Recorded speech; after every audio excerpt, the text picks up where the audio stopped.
Redmi note 11T 5G ಈ brand new ಫೋನನ್ನು ಕಳೆದ ಒಂದು ವಾರದಿಂದ ನನ್ನ ಡೈಲಿ ಡ್ರೈವರ್ ಥರ ಯೂಸ್ ಮಾಡ್ತಾ ಬಂದಿದ್ದೀನಿ. ಇದರಲ್ಲಿ ತುಂಬ ಫೋಟೋಸ್ಗಳನ್ನ ತೆಗೆದಿದ್ದೀನಿ, ಇದರಲ್ಲಿ ತುಂಬ ಗೇಮಿಂಗ್ ಕೂಡ ಆಡಿದ್ದೀನಿ. ಇಷ್ಟೇ ಅಲ್ಲದೆ ಇರುವಂಥ ಪರ್ಫಾರ್ಮೆನ್ಸ್ ನನಗೆ ಹೇಗೆ ಅನ್ನಿಸ್ತು ಅಂತ ಇದ್ರ ಬಗ್ಗೆ ಕಂಪ್ಲೀಟ್ ಡೀಟೇಲ್ ಮಾಹಿತಿ ನಿಮ್ಮ ಮುಂದೆ ತಿಳಿಸಕ್ಕೆ ಬಂದಿದ್ದೀನಿ. ಸೊ ಮೊದಲು ಅನ್ಬಾಕ್ಸಿಂಗ್. ನೋಟ್ 10T ಆದಮೇಲೆ ನೋಟ್ 11T. ತಮ್ಮನೂ 5G, ಅಣ್ಣನೂ 5G. ಸೊ ಬಾಕ್ಸ್ ನಾನು ಇಲ್ಲಿ ನೋಡ್ಕೋಬಹುದು. ರೆಡ್ಮಿ ನೋಟ್ 11T ಬಾಕ್ಸನ್ನು ಓಪನ್ ಮಾಡೋಣ. ಮತ್ತೊಂದು ಚಿಕ್ಕ ಬಾಕ್ಸ್, ಕ್ವಿಕ್ ಸ್ಟಾರ್ಟ್ ಗೈಡ್, ಮತ್ತೊಂದು plain TPU case cover. Quality ಚೆನ್ನಾಗಿದೆ. ಇನ್ನು ನಮ್ಮ main smart phone. Oh my god, ಏನು ಮಿಂಚ್ತಾ ಇದೆ ಗುರು. ಅಸಲಿ ಸತ್ಯ ಇಲ್ಲಿದೆ ನೋಡಿ. ಮಿನಿ ಮಿಂಚ್ತಾ ಇರುವಂತ ಮಿನಿ ಪೌಡರ್. ಇದು 33 ವ್ಯಾಟ್ನ ರೆಡ್ಮಿ ಹೇಳುತ್ತೆ ಪ್ರೋ ಪವರ್ ಅಡಾಪ್ಟರ್. ಮೊದಲನೇದಾಗಿ ಈ ಸ್ಮಾರ್ಟ್ ಫೋನ್ ಇಂದ build quality, design, first impression ನನಗೆ ಹೇಗೆ ಅನಿಸ್ತು, ಇದನ್ನ ಬೆಳೆಸ್ಕೋಬೇಕಾದ್ರೆ ನನ್ನ ಫೀಲಿಂಗ್ಸ್ ಹೇಗಿತ್ತು ಅಂತ ಕೇಳಿದ್ರೆ ನಿಜವಾಗ್ಲೂ ತುಂಬ ಪ್ರೀಮಿಯಂ ಮತ್ತೊಂದು ಬ್ರ್ಯಾಂಡ್ ಫೋನ್ ಕೈಲಿ ಇಟ್ಕೊಂಡಿದ್ದೀನಿ ಫೀಲಿಂಗ್ಸ್ ತುಂಬ ಇದೆ. ಸೊ ಸ್ಟಾರ್ಟಿಂಗಲ್ಲಿ ಇದ್ರ ಹಿಂದಿರುವ ಬ್ಯಾಕ್ ಪ್ಯಾನಲ್ ಮತ್ತು ಇರುವಂಥ ಡಿಸೈನ್ ನೋಡಿಕೊಂಡಾಗ ಇದು ಗ್ಲಾಸ್ ಬಾಡಿ ಅಂತ ಅನಿಸ್ತು, ಬಟ್ ಖಂಡಿತ ಇದು pure polycarbonate plastic back panel ನೋಡ್ತಾ ಇದ್ವಿ. ಮತ್ತು ಇರುವಂಥ ಕಲರ್ಸ್ಗಳೇನಿದೆ, ಕೆಳಗಡೆ ಬ್ರ್ಯಾಂಡ್ ನೇಮ್ ಆಗಿರಲಿ, ಕ್ಯಾಮ್ರಾ ಮಾಡ್ಯೂಲ್ಸ್ಗಳಾಗಿರಲಿ, ಮತ್ತು ಕೆಳಗಡೆ ಶೈನಿ ಫೀಲ್ ಏನಿದೆ, ಇದು ನಿಜವಾಗ್ಲೂ ತುಂಬ ಪ್ರೀಮಿಯಂ ಅಂತ ಅನಿಸುತ್ತೆ. ಮತ್ತು ಜನರಿಗೆ ನೋಡೋಕ್ಕೆ ಒಂದು ರೀತಿ ಅಟ್ರಾಕ್ಟಿವ್ ಲುಕ್ಸನ್ನು ತೊಗೊಂಡು ಬರ್ತಾ ಇದೆ. ಇಷ್ಟೇ ಅಲ್ಲದೆ ರೈಟ್ ಸೈಡ್ಗೆ ವ್ಯಾಲ್ಯೂಮ್ ರಾಕರ್ಸ್ ಕೀಸ್ ಮತ್ತು ಲಾಕ್ ಕೀನ ನೋಡ್ತಾ ಇದ್ವಿ. ಮತ್ತು ಕಂಪ್ಲೀಟ್ ಈ ಫ್ರೇಮ್ ಏನಿದೆ ಇದು ಮೆಟಲ್ ಅನ್ನ ಕೊಡ್ತಿದ್ದಾರೆ, ನಿಜವಾಗ್ಲೂ ಅದ್ಭುತ ಅಂತ ಹೇಳ್ಕೋಬಹುದು.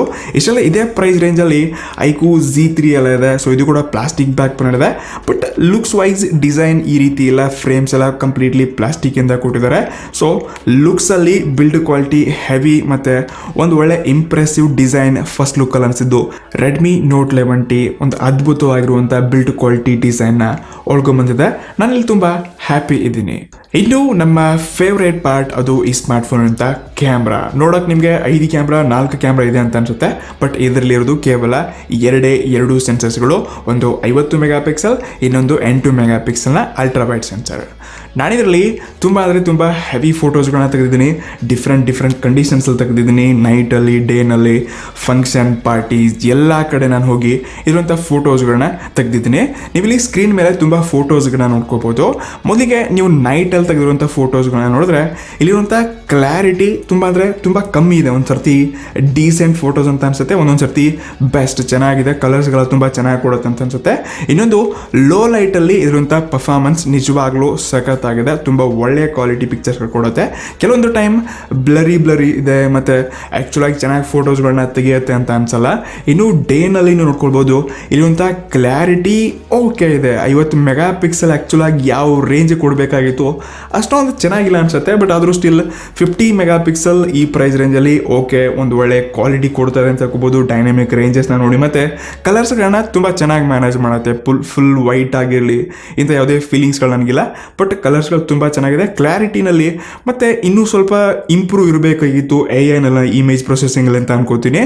ಇನ್ನು ಮುಂದಿನ ಭಾಗ 16 ಮೆಗಾ ಪಿಕ್ಸೆಲ್ನ ಸೆಲ್ಫಿ ಶೂಟರ್. ಸೊ ಇದು 16 ಮೆಗಾ ಪಿಕ್ಸೆಲ್ ಇರುವಂಥ ಕ್ಲಾರಿಟಿ ಕೆಲಸ ಮಾಡ್ತಿದೆ, ಬಟ್ ಡೈನಾಮಿಕ್ ರೇಂಜಸಲ್ಲಿ ಮತ್ತು ಕಲರ್ ಕರೆಕ್ಷನ್ ಆಗಿರಲಿ ಅಥವಾ ಇಮೇಜ್ ಪ್ರೊಸೆಸಿಂಗಲ್ಲಿ ಇನ್ನೂ ಇಂಪ್ರೂವ್ ಮಾಡಬೇಕಾಗಿತ್ತು ಅನ್ಕೋತೀನಿ. ಸೊ ಖಂಡಿತ ಇದು best camera, the best camera ಅಂತ ಹೇಳ್ತಿಲ್ಲ, ಇದೊಂದು ಒಳ್ಳೆಯ ಕ್ಯಾಮ್ರಾ, ಬಟ್ ತುಂಬ ಅಂದರೆ ತುಂಬ ಒಳ್ಳೆಯ ಕ್ಯಾಮ್ರಾ ಅಲ್ಲ.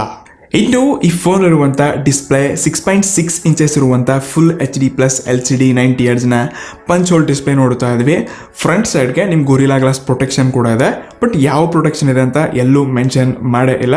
ಇಷ್ಟೇ ಅಲ್ಲದೆ ನಾನು ಇದರಲ್ಲಿ 450 ನಿಟ್ಸ್ನ ಪೀಕ್ ಬ್ರೈಟ್ನೆಸ್ ನೋಡಿದ್ದೀನಿ. ಇದರಂಥ ಔಟ್ಡೋರ್ ಮತ್ತು ನಾನು ಯಾವಾಗ ಇದನ್ನು ಐಕು Z3 ಜೊತೆಗೆ ಸೇಮ್ 450 ನಿಟ್ಸ್ ಇರುವಂಥ ಎರಡೂ ಫೋನ್ಸ್ಗಳನ್ನ ಸೈಡ್ ಬೈ ಸೈಡ್ ಕಂಪೇರ್ ಮಾಡಿದ್ರೆ ಇಲ್ಲಿ ನೋಟ್ 11T ಅಲ್ಟಿಮೇಟ್ ಗುರು, ತುಂಬ ಒಳ್ಳೆ ಬ್ರೈಟ್ನೆಸ್ ಇದೆ. ಮತ್ತು ಯೂಸೇಜಲ್ಲಿ ಡಾರ್ಕ್ನೆಸ್ ಆಗಿರಲಿ ಮತ್ತು ಇರುವಂಥ ಕಲರ್ಸ್ಗಳಾಗಿರಲಿ ವಿಡಿಯೋ ನೋಡಬೇಕಾದ್ರೆ ತುಂಬ ಅಂದರೆ ತುಂಬ ಇಂಟ್ರೆಸ್ಟಿಂಗ್ ವ್ಯೂವನ್ನು ತೊಗೊಂಡು ಬರುತ್ತೆ. ಇಷ್ಟರಲ್ಲಿ ಡುವಲ್ ಸ್ಟೀರಿಯೋ ಸ್ಪೀಕರ್ಸ್ಗಳನ್ನ ಕೊಡ್ತಿದ್ರೆ ನಾವು ಫ್ಲ್ಯಾಗ್ಶಿಪ್ ಎಕ್ಸ್ಪೀರಿಯನ್ಸ್ನೂ ಖಂಡಿತ ಕಾಣಲ್ಲ, ಬಟ್ ಇರುವಂಥ ಆಡಿಯೋ ಕ್ವಾಲಿಟಿ ನಿಜವಾಗ್ಲೂ ತುಂಬ ಚೆನ್ನಾಗಿದೆ. ಬಟ್ ಇಲ್ಲಿ ಖಂಡಿತ ರೆಡ್ಮಿ ಕಡೆ ಅಂತ ಅಂದಮೇಲೆ ಆಮ್ಲೆಡ್ ಪ್ಯಾನಲ್ ಮಿಸ್ಸಿಂಗ್ ಇದ್ದೇ ಇದೆ. 10,000 ರೂಪಾಯಿಗೆ ಆಮ್ಲೆಡ್ ಕೊಟ್ಟವರು ಇವಾಗ 16,000-17,000 ರೂಪಾಯಿಗೆ ಆಮ್ಲೆಡ್ 120 Hz ಇವ್ರಿಗೆ ಏನೂ ಕಮ್ಮಿ ಇಲ್ಲ. ನಿಜವಾಗ್ಲೂ ನೋಟ್ 11 Pro ಮತ್ತು 11 ಏನೋ ಹೊಸ ವಿಶೇಷತೆಗಳು ಅಪ್ಗ್ರೇಡ್ ಆಗೇ ಆಗುತ್ತೆ.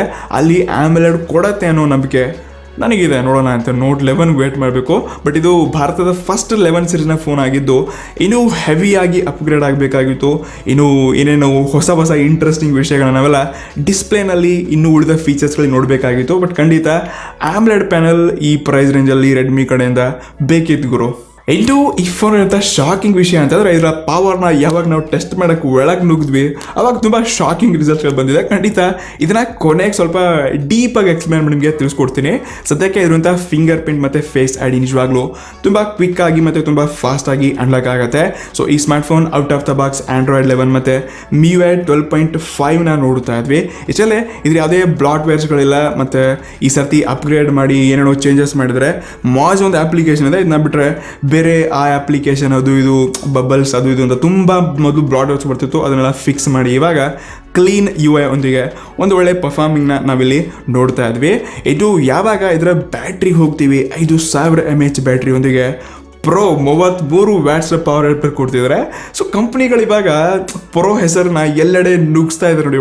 ಒಳಗಡೆ ಪ್ರೊಡಕ್ಟ್ಸ್ಗೆ ಕೂಡ ಇವಾಗ ಪ್ರೋ ಅಂತೆ 33 ವ್ಯಾಟ್ನ ಪ್ರೋ ಪವರ್ ಅಡಾಪ್ಟರ್. ಬಟ್ ಇದು 33 ಪವರ್ ಅಡಾಪ್ಟರ್ ಯಾವ ರೀತಿ ಕೆಲಸ ಮಾಡುತ್ತೆ ಸೇಮ್ ಅದೇ ರೀತಿಯಾದ ಇದ್ರ ಕೆಲಸ ಇದೆ. ಬಟ್ ಇದು ಕೂಡ ಪ್ರೋ ಪವರ್ ಅಡಾಪ್ಟರ್. ಇದ್ರ ಬಗ್ಗೆ ಏನು ವಿಶೇಷವಾಗಿದೆ, ಇದು 33 ರೆಗ್ಯುಲರ್ ಪವರ್ ಅಡಾಪ್ಟರ್ ಮತ್ತು ಈ ಪವರ್ ಅಡಾಪ್ಟರ್ ಏನು ಡಿಫ್ರೆನ್ಸ್ ಇದೆ ಅಂತ ದೇವರೇ ಗೊತ್ತಿಲ್ಲ. ಬಟ್ ಇದು ಪ್ರೋ ಪವರ್ ಅಡಾಪ್ಟರ್. ಇದು ಪವರ್ ಗಿವರ್ ಏನೋ ಹೇಳ್ತಿದ್ರಿ ಅಂತ ಅಂದರೆ ನಿಜವಾಗ್ಲೂ ಇದೊಂದು ಸಖತ್ ಪವರ್ಫುಲ್ ಫೋನ್.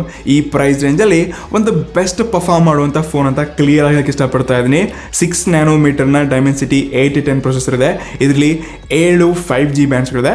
ಇಷ್ಟೇನಿಲ್ಲ BGMI ಗೇಮ್ನ ಲಾಸ್ಟ್ 7 ಡೇಸಲ್ಲಿ 3-4 ಡೇ ದಿನಾಲು 1-1.5 ಗಂಟೆ ಗೇಮ್ ಆಟ ಆಡಿದ್ದೀನಿ ನಮ್ಮ ಫ್ರೆಂಡ್ಸ್ ಜೊತೆ ಕೂಡ.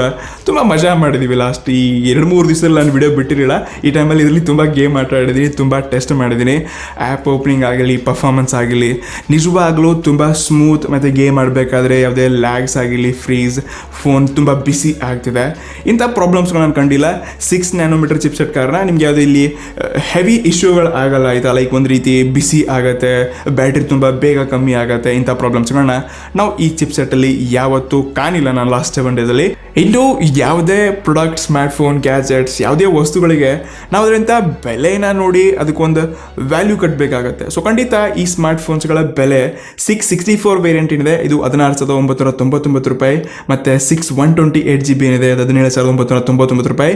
ಇದರಲ್ಲೇ ಸೇಮ್ 828 GB ಕೂಡ ಇದೆ, ಇದು 20,000 ರೂಪಾಯಿ. ನಿಜವಾಗ್ಲೂ ಇಲ್ಲಿ ಬೆಲೆ ಜಾಸ್ತಿ ಇದೆ, ಇನ್ನೂ ಸ್ವಲ್ಪ ಕಮ್ಮಿ ಇರಬೇಕಿತ್ತು ಅಂತ ನನ್ನ ಅನಿಸಿಕೆ. ಸೊ ಆವಾಗ ನಾನು ಇದನ್ನು ಓಪನ್ಲಿ ಚೆನ್ನಾಗಿದೆ ಗುರು, ಪ್ರೊಸೆಸರಲ್ಲಿ ಹೆವಿ ಆಗಿದೆ, ಕ್ಯಾಮ್ರಾದಲ್ಲಿ ಸ್ವಲ್ಪ ಓಕೆ ಇದ್ರೂ ಕೂಡ ನಾನು ಓಪನ್ಲಿ ತಗೊಳ್ಳಿ ಅಂತ ಹೇಳ್ತಿದ್ದೆ. ಬಟ್ ಈ ಪ್ರೈಸ್ ರೇಂಜಲ್ಲಿ ರೆಡ್ಮಿನವ್ರದ್ದೇ ಇನ್ನೂ ತುಂಬ ಆಪ್ಷನ್ಸ್ಗಳಿದೆ ಮತ್ತು ಬೇರೆ ಬೇರೆ ಬ್ರ್ಯಾಂಡ್ ಫೋನ್ಸ್ಗಳು ಕೂಡ ಇದೆ. ಬಟ್ ಇಷ್ಟೊಂದು ಪವರ್ಫುಲ್ ಚಿಪ್ಸೆಟ್ ನಿಮ್ಗೆ ಎಲ್ಲೂ ಸಿಗಲ್ಲ. ಅದು ಈ ಪ್ರೈಸ್ ರೇಂಜಲ್ಲಿ ರೆಡ್ಮಿ ಇಲ್ಲಿ ಪ್ರೊಸೆಸರಲ್ಲಿ 5Gನಲ್ಲಿ ಒಂದು ಒಳ್ಳೆ ಕೆಲಸ ಮಾಡಿದೆ. ಒಟ್ಟಾರೆ ಇದು ನೋಟ್ 11 ಸೀರೀಸ್ನ ಒಂದು ಬೆಸ್ಟ್ ಪರ್ಫಾರ್ಮ್ ಮಾಡಿರುವಂಥ ಬೆಸ್ಟ್ 5G ಫೋನ್ ಅಂತ ನಾನು ಸಜೆಸ್ಟ್ ಮಾಡಬಲ್ಲೆ. ಬಟ್ ಕ್ಯಾಮ್ರಾಗೋಸ್ಕರ ಆಗಿರಲಿ ಡಿಸ್ಪ್ಲೇಗೋಸ್ಕರ ಆಗಿರಲಿ ಇನ್ನುಳಿದ ಬ್ಯಾಟ್ರಿ ಪವರ್ ಅಡಾಪ್ಟರ್ ಇನ್ನಿತರ ಈ ಚಾರ್ಜಿಂಗ್ ಟೆಕ್ನಾಲಜಿನೆಲ್ಲ ನನಗೆ ಅಷ್ಟೊಂದು ಇಂಟ್ರೆಸ್ಟಿಂಗ್ ಅಂತ ಅನಿಸಿಲ್ಲ. ಖಂಡಿತ ಗೇಮಿಂಗ್ ಸಲುವಾಗಿ ಮತ್ತು ಇದರಂಥ ಪರ್ಫಾರ್ಮೆನ್ಸ್ 5G ಸಲುವಾಗಿ ಬಜೆಟಲ್ಲಿ ಒಂದು ಬೆಸ್ಟ್ ಆಪ್ಷನ್. ಬಿಲ್ಡ್ ಕ್ವಾಲಿಟಿ ಚೆನ್ನಾಗಿದೆ ಮತ್ತು ಇದರಂಥ ಪ್ರೊಸೆಸರ್ ತುಂಬ ಚೆನ್ನಾಗಿದೆ. ಅದರ್ವೈಸ್ ಎಲ್ಲ ಓಕೆ ಚೆನ್ನಾಗಿದೆ ಅಂತ ಹೇಳುವಂಥ ಫೀಚರ್ಸ್ಗಳನ್ನ ಕಾಣ್ತಾ ಇದ್ವಿ. ಖಂಡಿತ ನೋಟ್ 11 ಕೂಡ ತುಂಬ ಬೇಗ ಬರುತ್ತೆ. ಸೊ ಆ ಫೋನ್ಗೆ ಕೂಡ ನೀವು ವೇಟ್ ಮಾಡ್ಬೋದು. ಈ ಪ್ರೈಸ್ ರೇಂಜಲ್ಲಿ ಇನ್ನೂ ತುಂಬ ಸ್ಮಾರ್ಟ್ಫೋನ್ಗಳಿದೆ. ಸೊ ಅಲ್ಲಿ ಕೂಡ ಡಿಫ್ರೆಂಟ್ ಫೀಚರ್ಸ್ಗಳಿದೆ. ಬಟ್ ಇದರಲ್ಲಿ ಏನು ಸಿಗುತ್ತೆ, ಈ ಫೋನಲ್ಲಿ ಏನು ಸಿಗುತ್ತೆ ಅದು ಆ ಫೋನಲ್ಲಿ ಸಿಗಲ್ಲ, ಆ ಫೋನಲ್ಲಿ ಸಿಗುತ್ತೆ ಅದು ಈ ಫೋನ್ ಸಿಗಲ್ಲ. ಒಟ್ಟಲ್ಲಿ ಜನ ಎಲ್ಲ ಕಾಂಪ್ರಮೈಸ್ ಆಗಿ ಯಾರಿಗೆ ಏನೇನು ಬೇಕು ಅದನ್ನ ಸೆಲೆಕ್ಟ್ ಮಾಡಿ ತಗೊಳ್ಬೇಕು. ಸೊ ಅದಕ್ಕೆ ನಮ್ಮ ಪ್ರಾಮಾಣಿಕ ರಿವ್ಯೂಸ್ಗಳನ್ನ ನೋಡಿದ್ರೆ ಖಂಡಿತ ನಿಮ್ಗೆ ಅರ್ಥ ಆಗುತ್ತೆ. ಸೊ ನಿಮಗೆ ಇದರಲ್ಲಿ ಯಾವ ಫೀಚರ್ ಇಷ್ಟ ಆಯಿತು ಮತ್ತು ಇದರಲ್ಲಿ ಏನು ಮಿಸ್ಸಿಂಗ್ ಇದೆ ದಯವಿಟ್ಟು ಕೆಳಗೆ ಕಮೆಂಟ್ ಮಾಡಿ. ಉಳಿದವರು ಕೂಡ ತೊಗೊಳಕ್ಕೆ ಬಂದಿರ್ತಾರೆ ಫೋನ್ಸ್ಗಳನ್ನ, ಅವರು ನಿಮ್ಮ ಕಮೆಂಟ್ಸ್ಗಳನ್ನಾದರೂ ನೋಡಿ ಗೊತ್ತಾಗ್ಬೋದು ಇದು ಮಿಸ್ಸಿಂಗ್ ಇದೆ, ಇದು ಇನ್ನೂ ಅಪ್ಗ್ರೇಡ್ ಆಗಬೇಕಾಗಿತ್ತು, ಅಥವಾ ಇದರಲ್ಲಿ ಇದು ಎಕ್ಸ್ಟ್ರಾರ್ಡಿನರಿ ಫೀಚರ್ ಇದೆ. ಸೊ ಈ ರೀತಿ ಕಮೆಂಟ್ ಮಾಡಿದ್ರೆ ತುಂಬ ಜನರಿಗೆ ವಿಷಯ ಗೊತ್ತಾಗತ್ತೆ. ಸಿಗೋಣ ಮತ್ತೆ ನಮ್ಮ ಮುಂದಿನ ಅಡುಗೆ. Next one. ನಮಸ್ಕಾರ.